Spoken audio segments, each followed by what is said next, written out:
Vladimir, Vice County Executive, but also thank you for leading this effort and bringing us all here today together. Our colleagues in government, our Director of Veteran Services, Josh Gascione, the veterans that are with us here and out there sitting around us today. And we want to thank you all for standing strong with our veterans today and leading this important conversation. Your advocacy, Congressman, means everything in order for us to understand the things that we have going on. Here in Westchester County, we are proud to be home to thousands of veterans.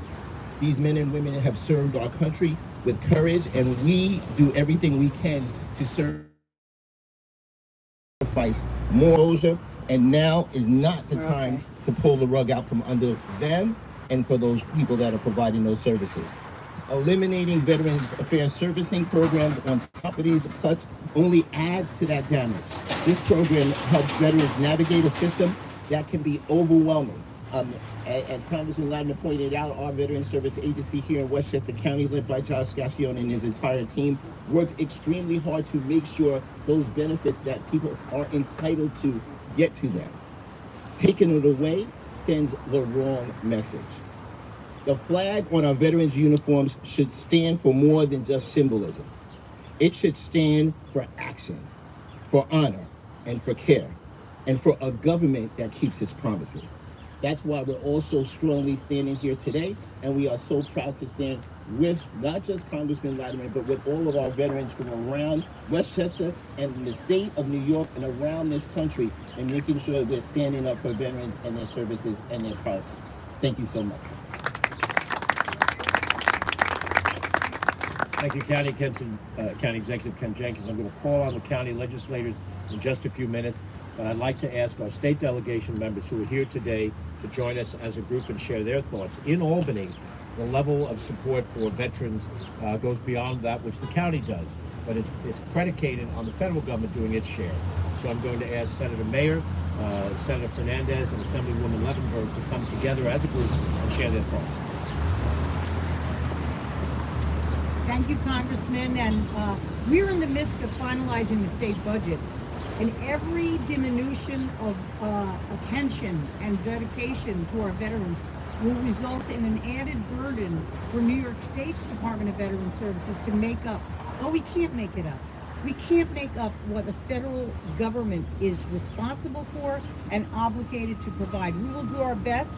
But at the end of the day, these individuals here and those that we know across our county and our state deserve far better than a federal government that walks away from a commitment as important and as meaningful as service to our veterans. It's really shameful. Thank you to Congressman Latimer for calling us together and make sure we speak with a united voice. This cannot stand. Thank you.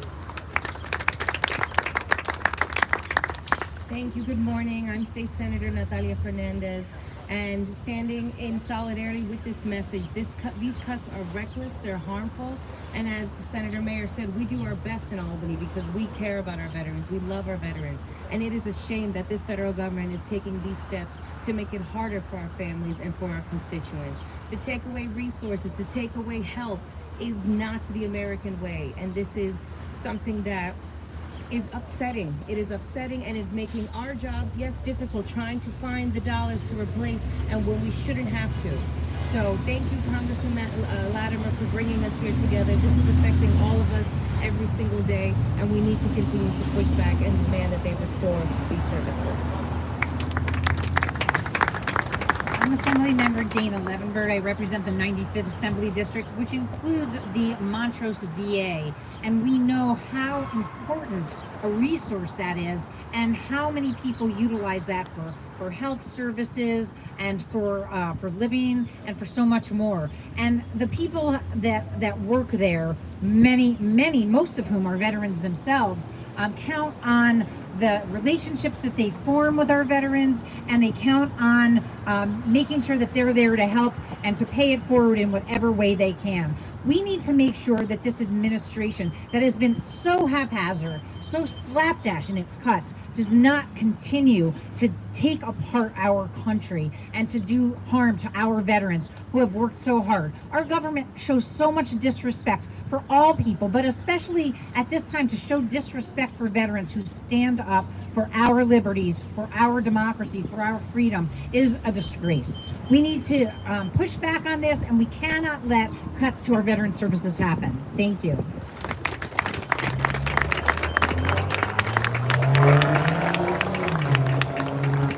As I said, in a minute, we'll have a chance to hear from our county legislators and also White Plains City officials who are here. But it's important to hear the voice of veterans. And the men and women that are here now will tell you a little bit about what their service has been to this nation and then how they feel in a moment like this. I'm going to ask Josh Gassion to be the lead speaker, followed by Steve, Bill, Asha, and Kevin, and each of them in turn. And if there are any other veterans who feel motivated to join and share their thoughts, we value their service and we appreciate what they represent in terms of American ideals backed up by real risk and sacrifice. Thank you, Congressman. Thank you for this opportunity. I served as a paratrooper in the 82nd Airborne Division with deployments to both Afghanistan and Iraq. And when I came home, I worried about a lot of things. I worried about what I was going to do. Was I going to go to college? Was I going to get a job? One of the things that I didn't think I had to worry about was if my back hurt, if my knees hurt, if I had combat stress, where would I be able to go to get health care? Where would I be able to go to get treatment? What kind of programs are available to me? It's just not something I thought that I would have to worry about. And when this administration, presidential administration, came into power, we all had fears. We knew we'd have to worry about education. We'd have to worry about health care. We'd have to worry about a lack of human decency. But again, one of the things that we did not think we'd have to worry about was how our veterans were going to be treated. It's almost 50 years to the day that our Vietnam veterans, our brothers and sisters, came home. And Vietnam Veterans of America has a quote that says, never again shall one generation of veterans, leave behind another generation of veterans. And that is exactly what we're experiencing today. It's the fear and the calls that we're getting at the Veteran Service Agency. It's the word, when I talk to my brothers and sisters over here, it's the fear that we're hearing there. Is Montrose going to be open? Is Cap Point going to be open? Is the community-based outpatient clinic here in White Plains going to be open? What's going to happen? These are fears for folks who served our country that we should not have to experience. So at the county, we will not abandon our veterans. At the state, we will not abandon our veterans. We're all going to be here for each other and for everybody out there. Thank you.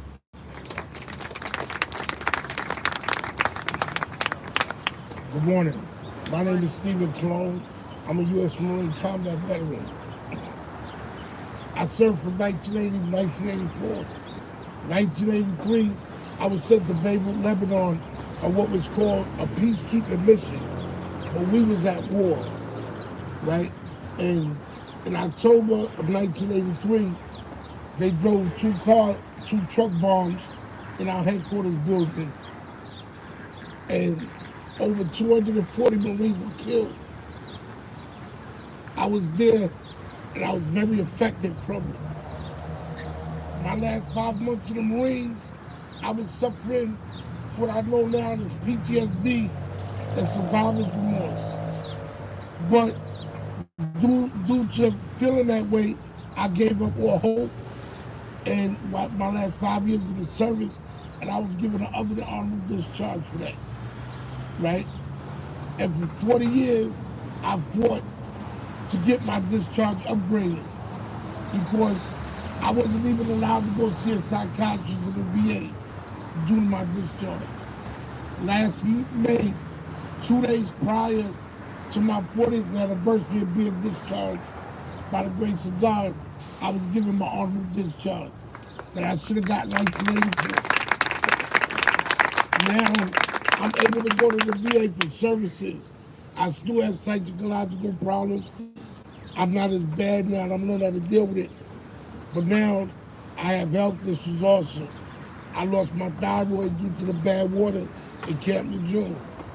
It was so toxic they had to remove it. And now you want to tell me that you want to cut benefits. I served my country. When they told us we was going to war, I didn't do like a lot of people and run, go to Canada, hide out where they couldn't be found. I got my gear, got on that bus, and got on that ship and went over there and watched all the people. I helped dig out bodies, and it affects me to this day. And you have people that don't know nothing about the military. We have a man that's not even an American citizen, never been voted into any office, and he's in charge of cutting budgets to the VA. I hear a lot of politicians say, oh, we're going to do this, we're going to do that. Memorial Day, Veterans Day, thank you for your service. What about the other 363 days?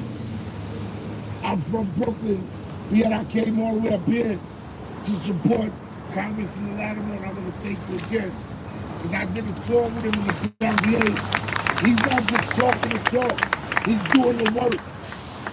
And it took me an hour change to drive up here just to support him. We need more officials. I'm not saying none of you are not doing nothing. I have no knowledge because I'm from Brooklyn, but I'm supporting a congressman in the Bronx. And again, I want to thank you for your time. Good morning. My name is Bill Goodenough. When I was in high school, I watched on television, I watched the POWs coming home from Vietnam. I watched John McCain come off the airplane in crutches. When I was 17 years old, I enlisted in the United States Coast Guard. I served 5 years active duty. I made a deal. The deal was I would serve my country. I would lay down my life for my country. I would put myself in danger. I could have done other things, but I joined the Coast Guard. I served 5 years and 5 years active duty. There was a deal. There was an agreement. I would serve. I would do these things as a young man. And I would get back in return health care, education, other things. The deal still stands. Don't break the trust.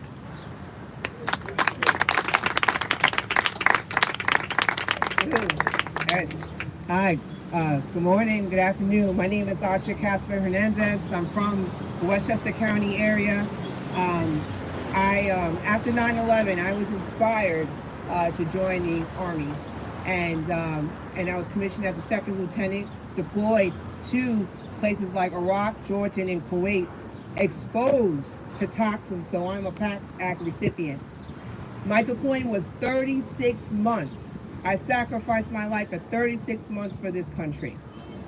Coming back home, many of us have to, we struggle with integrating back into society, whether it's dealing with a home, a new job, integrating with your family, dealing with suicidal rate, suicide due to the fact that suicide rate is high in our community.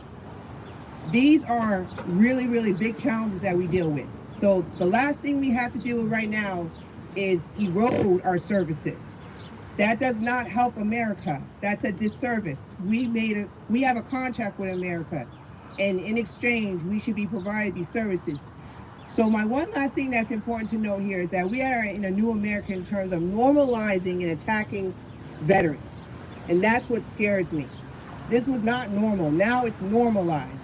And we must fight this. And I want to thank Congressman Lau for this wonderful opportunity, and the rest of y'all that are supporting our community. Thank you.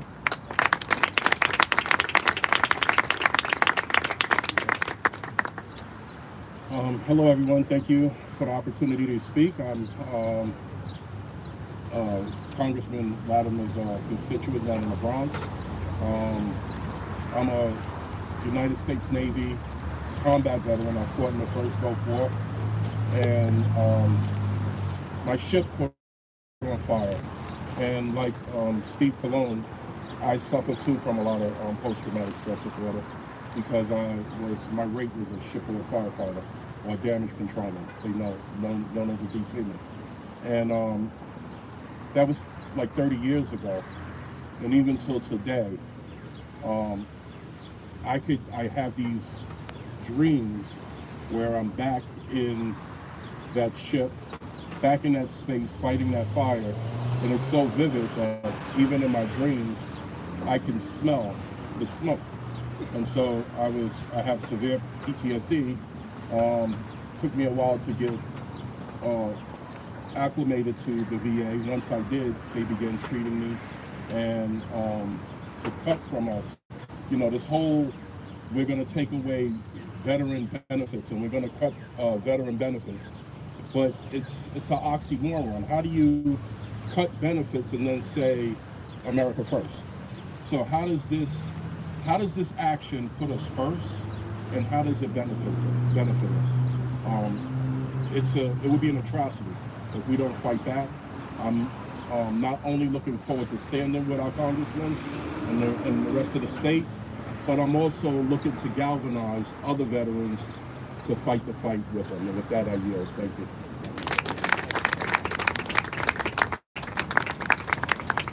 Hello, my name is Angelo Santiago. I'm a Marine Corps veteran. First, I want to thank my brothers and sisters here, and I want you to look at the colors of the rainbow here, of how we represent this country. Not just white, black, Latino, we're all here standing strong as one. My father was a Boricuaneer. He served in one of the last segregated units of the United States Army, and he was rewarded a Congressional Gold Medal by President Obama. I wrote this letter because I've been writing like crazy to all my representatives. I wasn't going to speak at first, but I had this on my phone and I thought it was appropriate. I'm a Marine Corps disabled veteran. I live 4 miles from the Montrose VA, which is in Congressman Lawler's and Senator Schumer's district. I'm sure there's a VA senator in Gillibrand's district and Congressman Jeffries' district. I can't believe you'll be sitting on your hands as they fire 80,000 VA workers. People that own homes in your districts, pay taxes in your districts, add to the economy of your districts. People that probably voted for you. Civilians and former veterans that came to work at the VA to earn a living at a job that offered security while employed or retired. But most importantly, they wanted to care for veterans and to continue to serve their country. Men and women, whether they were drafted or volunteered, knew they might be called to make the ultimate sacrifice. Now we are taking away people that served them. When are we going to say stop? The VA had built itself up to a high level of respectability.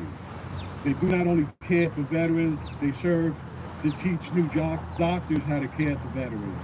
They teach them how to perform surgery on veterans, and they teach them how to help the veterans repair their psyche and help them cope with PTSD and substance abuse.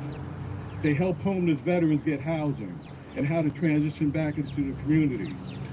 They teach the veteran about whole health and how healthy is more than their mental and physical being, but moving the body, surroundings, personal development, food and drink, recharge, family, friends, and co-workers, spirit and soul, and the power of the mind. I know this because I participate in the whole health program. I participate in mental health groups, and I participate in wellness and nutrition. These programs I participate in are taught to me at the VA by staff and former vets that are now also employed at the VA. So we were going to fire 80,000 VA staff that care and educate veterans to care for themselves. I implore you, senators and congressmen, to please take a stand. Veterans, our families, and our communities deserve better, and the ripple effect that this will cause will set veteran care back to the dark ages as depicted in the movie Born on the 4th of July. Our VA staff primary mission is to care for veterans whose primary mission was to protect our country and our democracy without question. You have been given your marching orders. Are you going to protect us and fight the tyranny that is developing and devastating our country? Respectfully, Angelo E. Santiago, United States Marine Corps.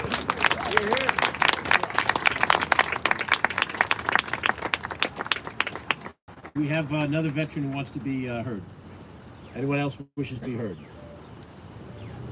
I want to thank each of these individuals for sharing their thoughts, and I think you see the humanity that's coming through, not just a governmental issue. but the human side of what it is to serve this country and not to face the potential reductions in the services that they receive in response.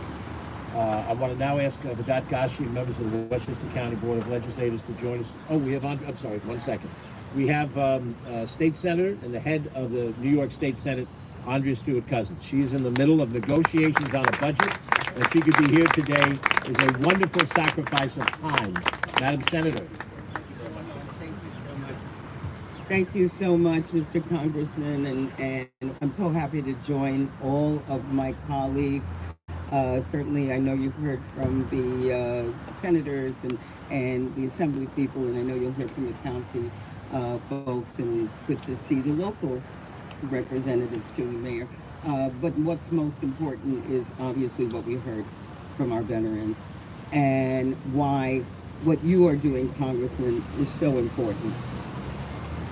We need to make sure that the message is clear, that we have a duty to serve those who saw it as their duty to serve us. It is very clear that erasing history is easy, and once you erase it, you're able to pretend it didn't matter. When these great service people come forward and tell you about their parents in the war, themselves in the war, the service that they did, it matters. My dad was a World War II veteran. He too in the segregated army. When he came back, America didn't treat him the way it should. My brother, a Vietnam veteran, Marine, came back, and we know that the Vietnam War veterans were not treated in the way they should have been treated when they came back. And what happened is we evolved as a nation, and we understood that we had to stop treating people who are serving us in ways that disrespect that service. That's what we said, and we've evolved, and every level of government has evolved. On the state, we've evolved, whether it's giving tax credits or education and services. Everyone has evolved because we understand the value and the sacrifice. Until now. Now, all of a sudden, none of this matters. Now, we are dealing with the highest levels of office that believe service, people who serve could be suckers and losers. That's what we're dealing with. And so it's easy to say they don't need this. Cut 83,000 that. Many of whom are actually veterans. We have to stand up. And we have to make sure that each and every one of our members, no matter where they are in the political spectrum, stands up for our veterans. This is our history. This is our mandate. So again, thank you so much, Congressman, and all of my colleagues. We will continue to rally, to fight, and thank you so much again for your service 365 days of every year. Thank you. I want to make sure that some of our other elected officials have a chance to share their thoughts, and particularly because the work that we have to do for veterans involves what we do at the federal government and what we do at the state, county, and local government. All of this integrates together, and it's important to show that that integration is here regardless of level of government responsibility. So I ask Vedat Ghashi and his colleagues who are here with us on the Board of Legislators, County Board of Legislators, to come.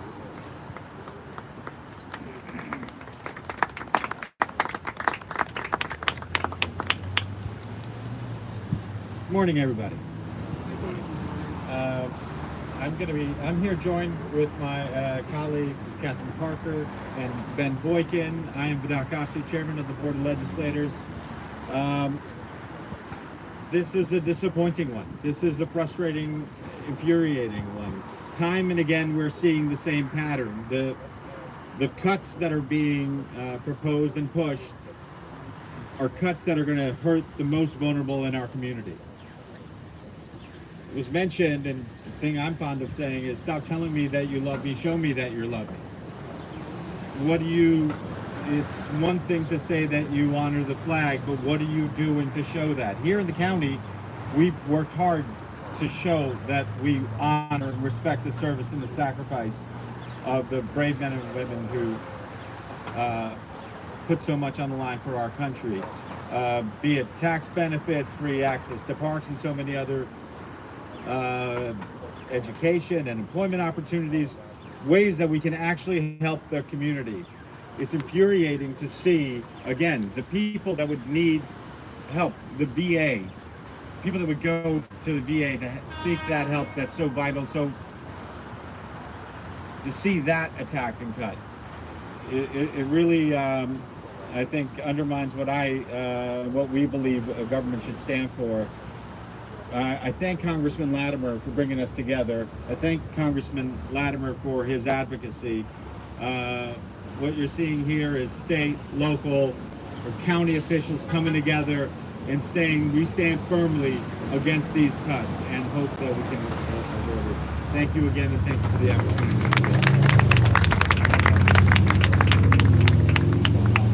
I think all of us here, we've heard such heartbreaking situations.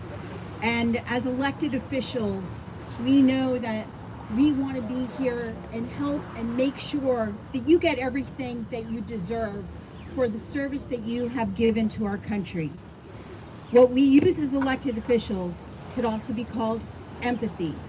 And recently, you may have heard Elon Musk saying that empathy is the weakness of Western civilization.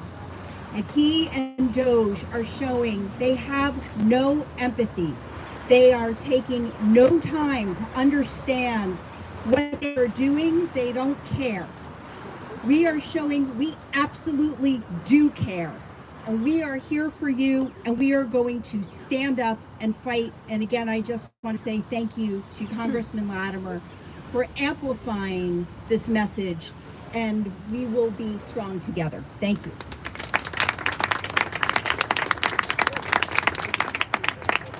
Good morning, everyone. I'm County Legislator Ben Boykin. You're in my legislative district. And first of all, I want to say to the veterans, thank you for your service. Because of your service, we are free and we are here today. To Congressman Latimer, thank you for bringing this issue to the forefront. Because if you're not careful, it gets swept under the rug. It happens and you really don't hear about it and don't know about it until it's over. But we cannot let that happen. These veterans have served us. And now it is important that we at the county, at the federal, and at the local level serve them, because that is so important. All of us know service people. I grew up 40 miles from Fort Bragg, in eastern North Carolina. I knew a lot of the service people there. The house next to my mother-in-law and father-in-law was a young man, I won't call his name, that he came back from Vietnam. He was a gunner on a helicopter. He was exposed to Agent Orange. Of course, all of you know about that and how powerful and how that affected your body over time. And he would come and tell me how sick he was. And he was glad to be able to have the ability to go and get service as a veteran. We cannot and we will not take these services away. It is so important that we stand up and say enough is enough. Do not cut services to our veterans. Thank you very much.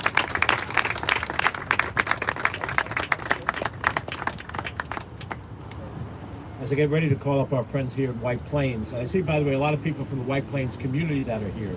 We appreciate your turnout. My friend Evelyn Santiago is here. I saw Nick Wolf, Steve Epstein, many people who care about the community and took time away to sit here and to be part of this. But as I get ready to introduce our last set of speakers, I want you to remember what you've just heard. You heard Kevin talking about it. Imagine yourself in a ship that's been hit and is now on fire. And your job, in the middle of the chaos and the smoke and the potential of sinking that the ship faces, that you have to go to put the fire out. Imagine that you're a paratrooper and you're in a helicopter somewhere in the skies over Afghanistan, Kabul, Kandahar, wherever, and you have to jump out to go down to what you don't know is on the ground to back up the forces of freedom to try to push back those people who organized the attack on us. That's what you heard happen today. What you heard is a gentleman say that he was a Marine in Beirut when the barracks were bombed and 240 of his brothers, not just fellow workers, brothers died right there with him.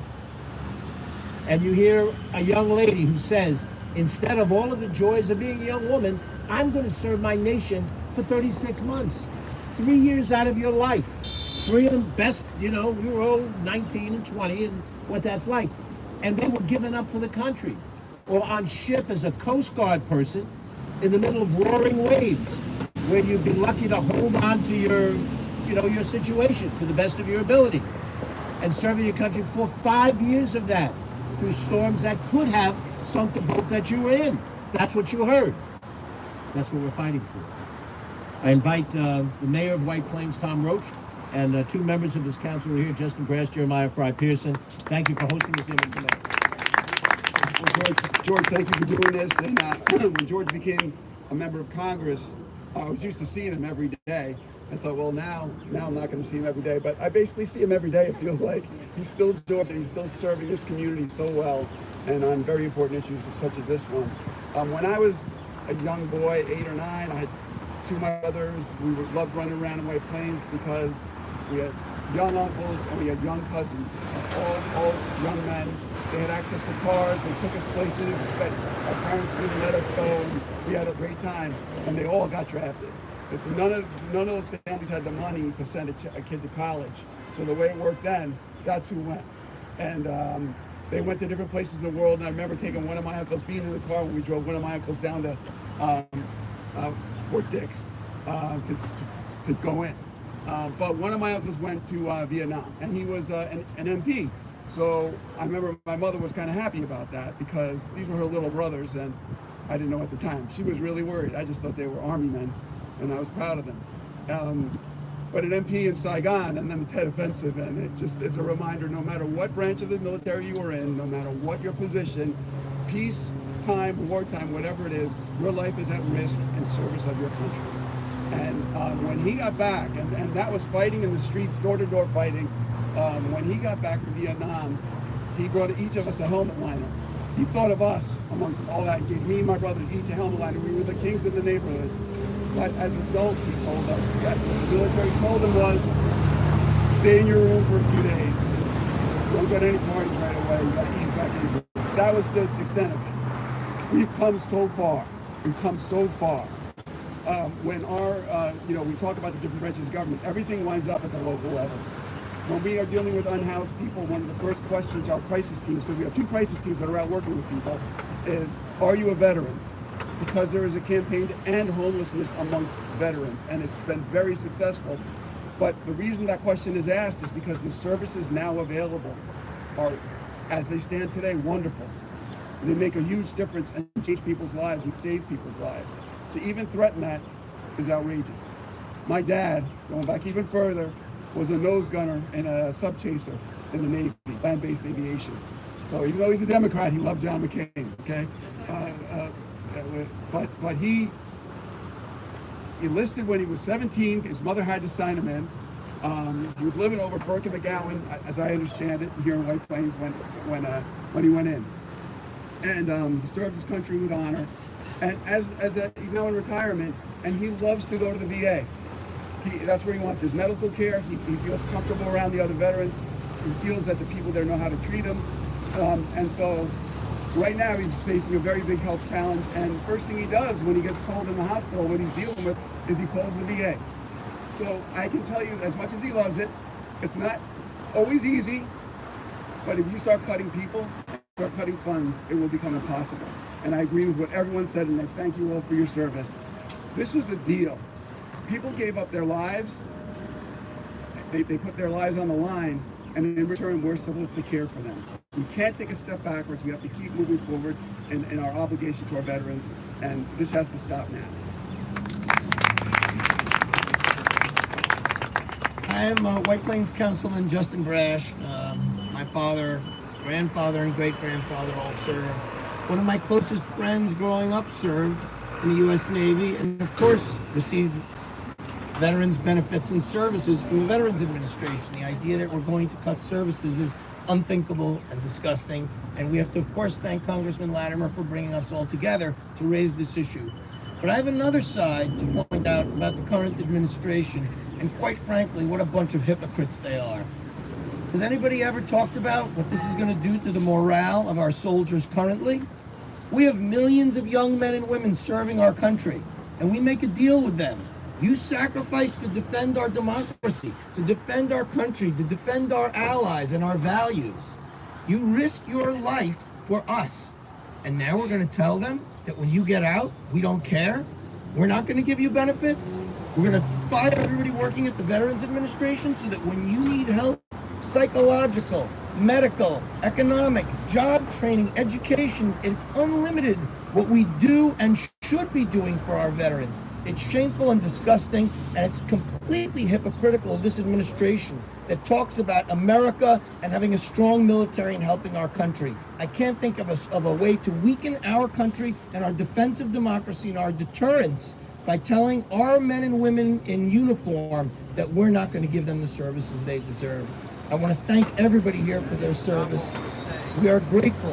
We are free in our country and able to be here and gather freely because of you. So thank you. Thank you, everybody. I will turn it over to my distinguished colleague, Jeremiah Fry Pearson. Thank you, Justin. Thank you, Congressman Latimer, and all the leaders in government for standing up on this moral issue.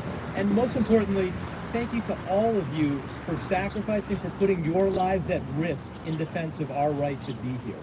As so many speakers have said this, so I'm going to be really brief, but our government makes a pact with these men and women that if they risk their lives and give up the prime of their life, we're going to take care of them when they come home. My mom was a nurse in the VA hospital in the 80s, and there were a lot of Vietnam vets who were profoundly harmed. And I know that her and her colleagues did everything they could to help people recover from traumas that we've not experienced, but they did for us. It is completely unacceptable what the Trump administration is doing. It is wrong, and I'm proud to stand up against it with all of my colleagues. And once again, most importantly, every single day, thank you.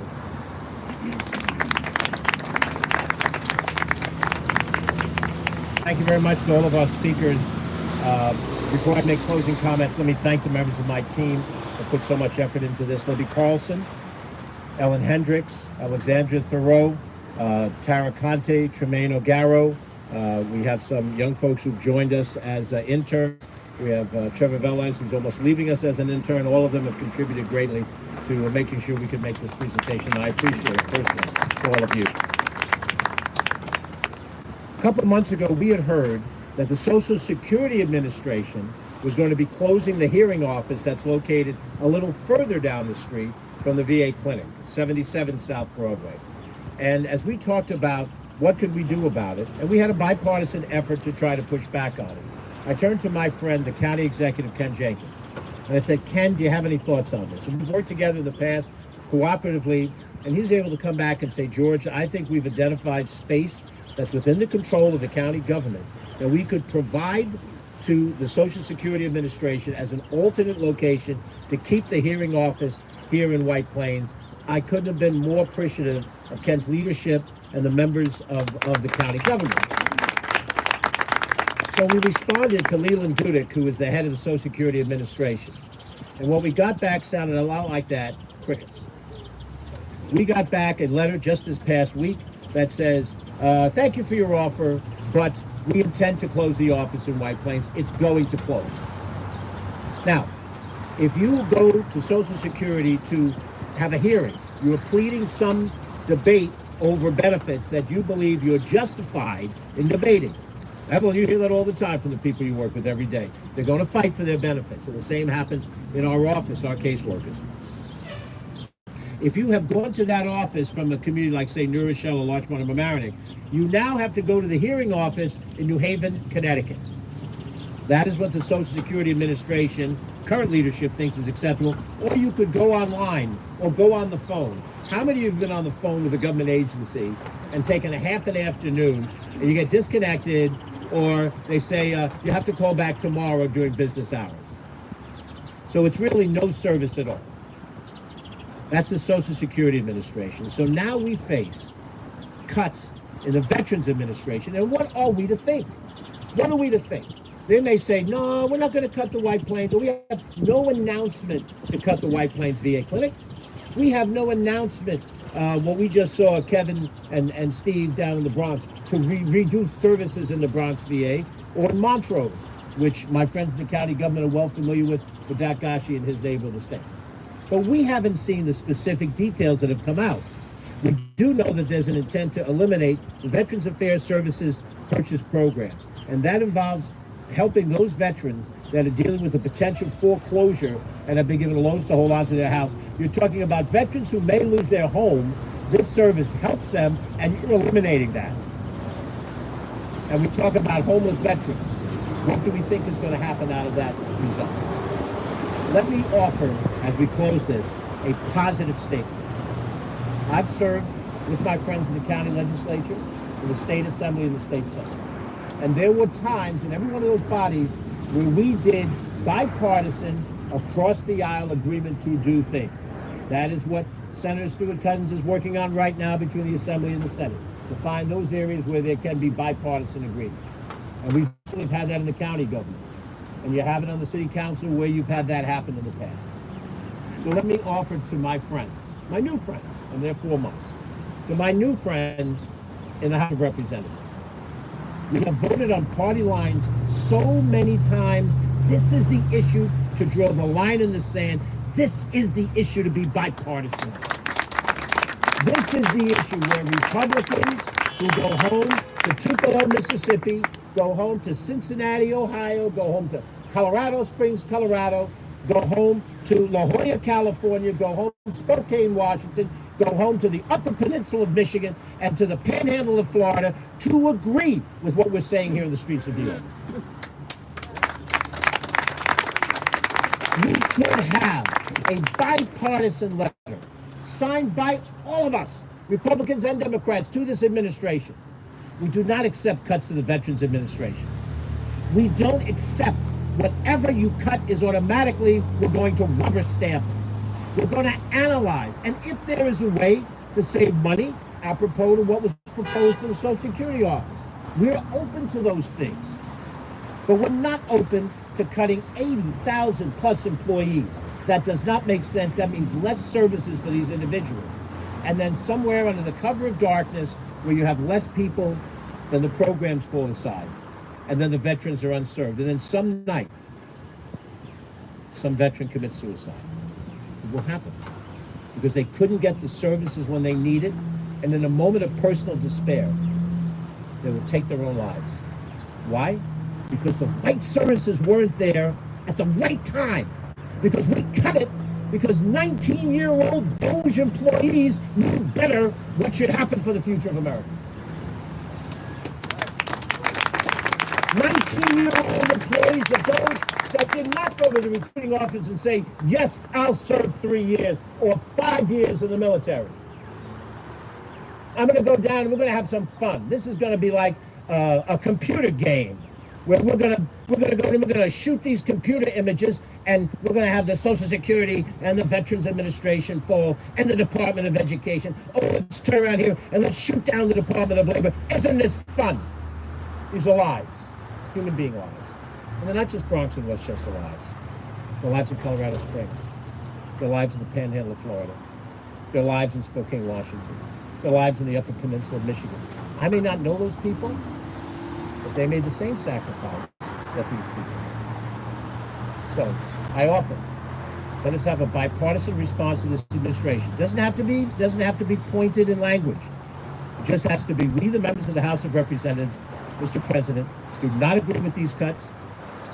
You should restore these cuts and then present to us a plan for how you intend to administer the Veterans Administration going forward, maintaining the services that we have, and then showing us what kind of economies could be achieved. That is the intelligent, professional way. And I may add, that's what Ken Jenkins, Vidat Gashi, and these folks are doing in the county government. That's what Tom Roach is doing with his colleagues in the city of White Plains. That's what we're striving for in the state of New York. Let us strive for that in the federal government. Let us go home and remember, somebody jumped out of a helicopter. Somebody was on a Coast Guard boat in choppy waters. Somebody was in Beirut. Somebody was on a shipboard fire. Somebody suffered so that we could walk around on this beautiful day and enjoy our freedom. I'm George Latimer, Congressman. Thank you, and have a wonderful day.